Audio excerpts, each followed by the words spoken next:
Hello बंधुरा welcome to my new blog.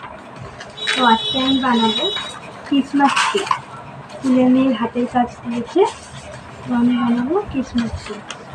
চলো বানাতে আমাদের সাথে শেয়ার করি। তো প্রথমে এরকম একটা কাগজে আমি ফোল্ড করে নেব, এরকম বার্থডে টুপিগুলো হয় না এরকম। এই দেখো, এই যে এই পজিশনটা আমরা কেটে নেব, ঠিক আছে? দেখো পুরো এরকম জিনিসটা হবে। আমাদের দোকানে এরকম দুদিকে কালারের কাপ, এগুলোকে ছোটো ছোটো করে এরকম সাইজে কেটে নেব, ঠিক আছে?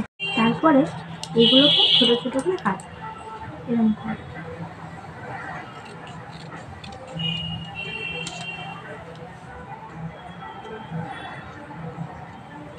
এই দেখো এরকমভাবে ওটাকে কেটে নেব,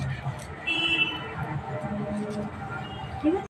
দেখো এটা দুটো সবকটা কেটে নেব।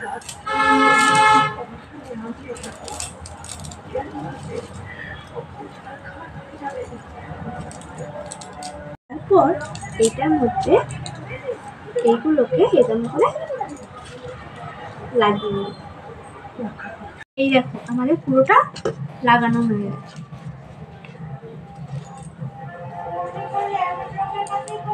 তারপরে এরকম একটা কেটে নিয়েছি গোল করে, আর এরকম দুটো বানিয়ে নিয়েছি। তারপরে এইটার মধ্যে এটাকে এরকম করে আটকাতে হবে। তারপরে স্টার আর ছোলা দিয়ে পুরোটা সাজিয়ে নেব। তারপর এইটার মধ্যে এইটাকে এরকমভাবে আটকে দেবো। দেখো বন্ধুরা, আমার ক্রিসমাস ট্রি রেডি। তো আমার ক্রিসমাস ট্রিটা কেমন হয়েছে তোমরা অবশ্যই কমেন্ট করে জানিও।